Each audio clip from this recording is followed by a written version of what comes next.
Hi, everyone. Welcome to the show. This episode has been inspired by my personal experience of how I've simplified my life and how I'm going to simplify my life going forward. So thank you for being here, and I'll see you on the other side. Welcome to Floatactivity, a place to inspire and empower beings to embrace self-love and self-development for an achievable balance of productivity. I share different ways to come back to your intuition through spirituality, self-care, human design, cycle planning, wellness, and everything in between. Thank you so much for joining me this week. If this is your first time, welcome. And if you've been here with me before, thank you so much for coming back. I'm so excited to join you in this journey as we learn together.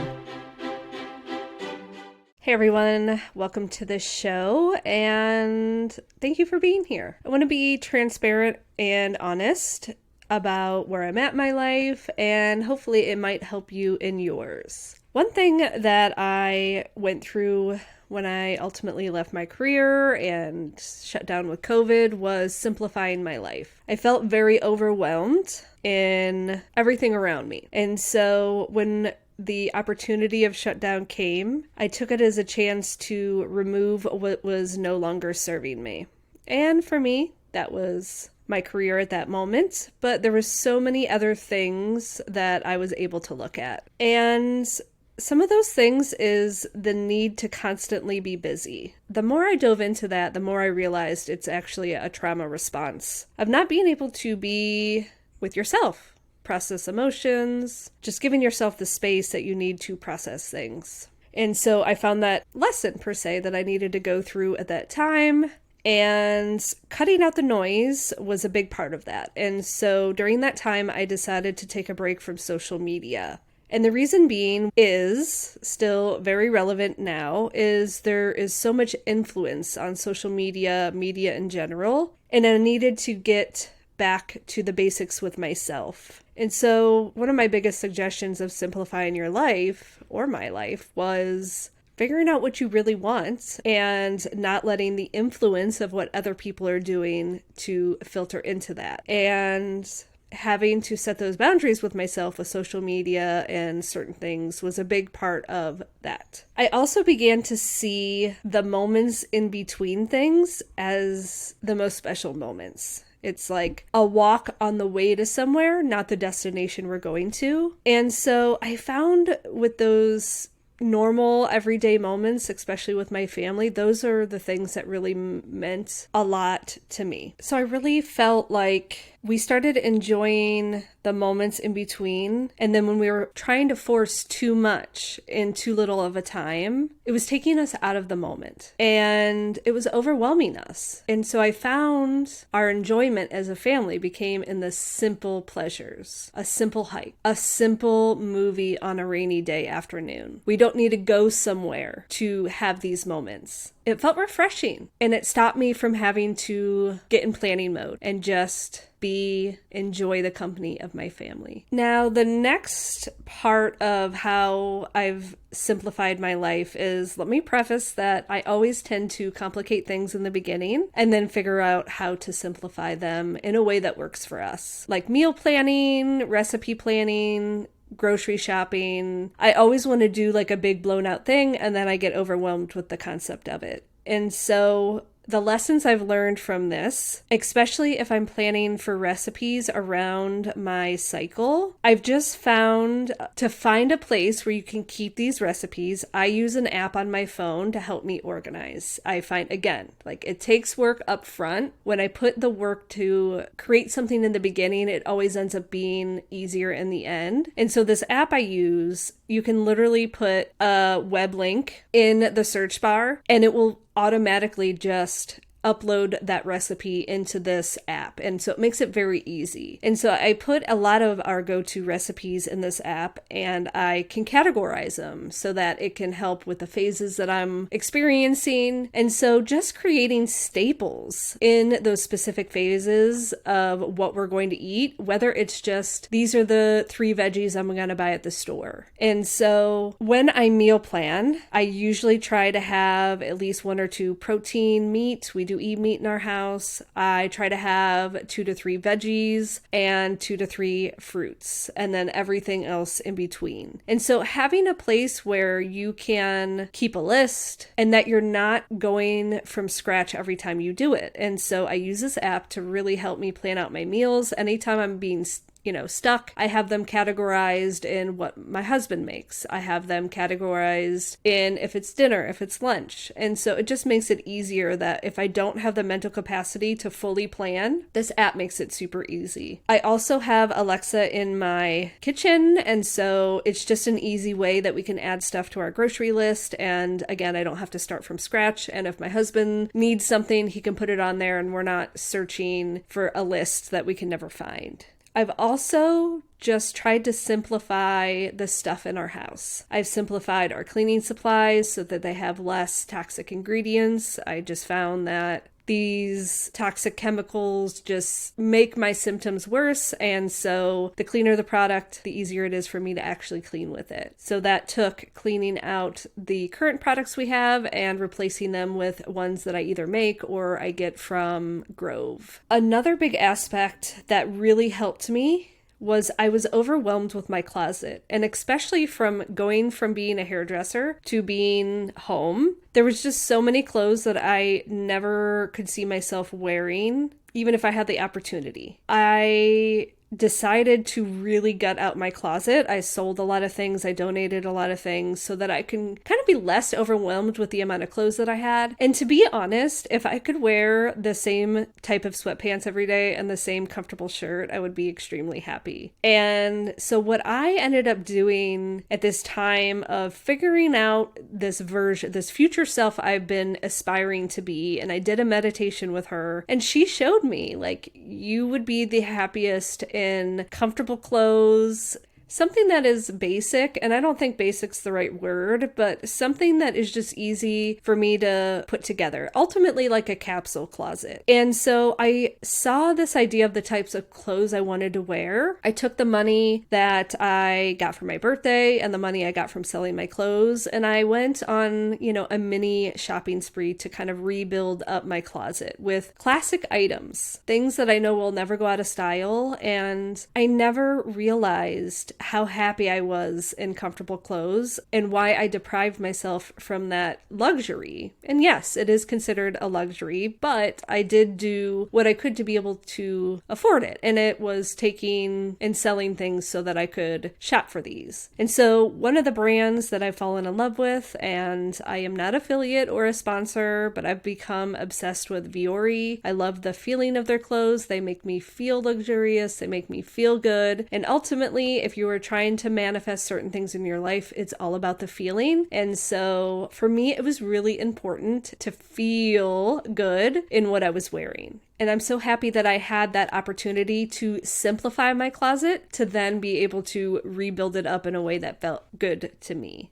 So other aspects of simplifying is just going through those nooks and crannies of my house and trying to get rid of things that don't bring me joy. Of course, that goes back to the art of, I can't think of it, but you know what I'm talking about. The whole book and Netflix show. And I went through that whole thing when that went through, but at this point, it was a total different concept because I was in my house all day and I wanted to not be overwhelmed with the amount of stuff. And I do get very overwhelmed with the amount of toys and things that my kids have. So just trying to be on top of cleaning things out so that I'm not overwhelmed when I open up a closet. The point of simplifying is to make things easier, but I also think sometimes it's building the procedures, the standard operating procedures, so that things can be simple and easy for you in the long run. One thing I regret in building my business is not starting with these standard operating procedures in the first place. Using a task management app or site to be able to help you is strongly recommended, and the one I use the free version of Asana. So it's not not like it's something that you have to pay for, but it's a way that it can help you navigate the steps you take to be efficient. And I feel like when you become efficient, things get easier, which means it's simplified. And so that's something that I've done recently in building my business. And so I've done a lot in my business. I've tried a lot of things. That's my human design of a manifesting generator. I'm to a point where, I'll be honest with you, I'm not seeing a lot of return on all the effort I'm doing in all the different aspects. And I've come to a point where I have been honest with myself, where I am overwhelmed with what I've built. But it's been a good way to see what really lights me up and what's taken my energy in a way that's not building me up. I feel like a big part of this episode is to share with you what I'm going to be doing for the rest of 2022. And that is taking a step back and really only putting my energy into the things that are really giving me that return in investment. It's more return of energy at this point. And so this podcast is one of those things I very much enjoy. I do enjoy interviews, but on the other end, it takes a lot more work of editing and certain aspects. While I'm not ending my interviews, I'm just going to be very strategic on them going forward.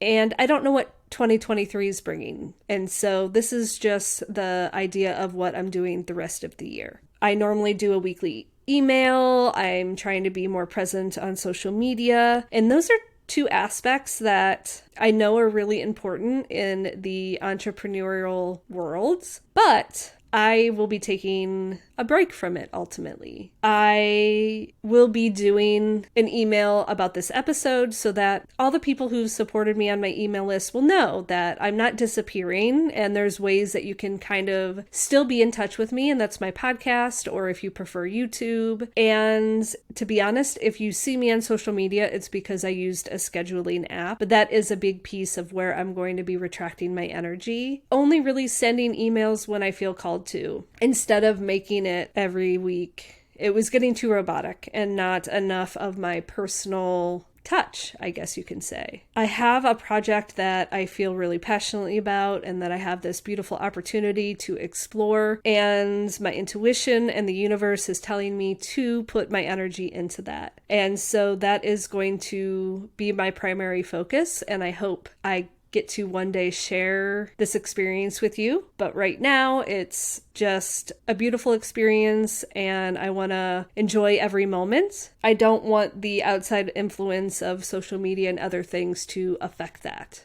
I do love strategizing with other people. That is something I'm super passionate about. I've been doing it for the last couple years with some peers, masterminding. And so if you are wanting to work more personal with me, I have opened up one-on-one strategy sessions. And depending on what you want to work through is depending on what modalities we use. But, you know, there's so much power in your human design and your cycle and astrology that we can really pinpoint on how to propel you forward, like what's holding you back and how we can propel you forward. So if that's something that you've been wanting to navigate, I have those one-on-one sessions that I would love to work with you. I only have a few left for 2022, so please apply if that's something that interests you, and we can see if you would be a good fit. I'm not sure what my strategy sessions will look like for 2023. Like I said, I have a project I'm working on, and it's going to depend on that, where and if I can put that one-on-one energy that I've been doing for the last couple years. It does light me up, so I hope it can still be a part of what I'm creating, but I am open to where the universe takes me on this journey. I want to appreciate you being here, and I just want to share that the last 25 years of my life, I have always worked in a job where the holiday season was the most stressful in the whole entire year. That was the one thing that really always disappointed me, was because I felt like my kids and my family were getting more of the depleted version of me. And this is a lot of where this simplifying is stemming from. I want them to get the best version of me, especially our favorite time of the year. And so I realized it was up to me to make this choice. And that means all these other things that is important in the entrepreneurial world to build a business isn't fitting this season of my life. Yeah, I hope you understand. And just to kind of reference this, a huge reason of what I do is empowering people to honor the season they're in. And we are experiencing fall right now. And that is when we start to retract and reflect and refine the details and organize and do all those things. And I really fought this because I built so many things in a way for this business, and I thought I was abandoning these ideas. But that's not what's happening. I built these things, put them in place, and they've been tools in my tool belt. And I know they're going to come in handy when it's time to pick them back up or when certain other projects come forth. And so I hope you seeing me honor this season of my life, and the hustler, there will always be this hustler in me, really has fought this the last few weeks. And it took me talking this out with a coach to really understand that this is more important than any business venture that I've been working on. This is the true essence of what I'm trying to do. With my son in the 9th house of self-development, I always think that I can do the research and I can figure it out and I can do everything on my own. But sometimes we need someone outside of us to reflect back the true desires we have. And so I'm grateful to have that opportunity to work with a coach to be able to pull these things out, because I know I can feel it in my heart when I look back at this time. I will be forever grateful that I made this decision to step back and really put my heart and my soul into the most important projects I've ever worked on, and that is my children.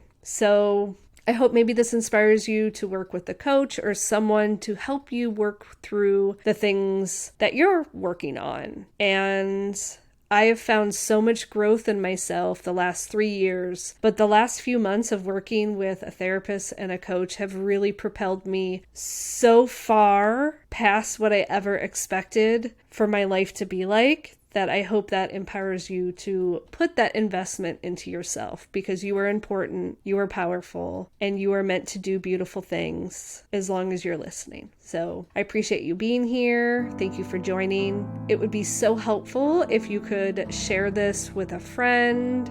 Building my podcast has produced a lot of blood, sweat, and tears. I would be forever grateful. If you want to learn more about this episode, go to karadempsey.com/37 and we will chat soon.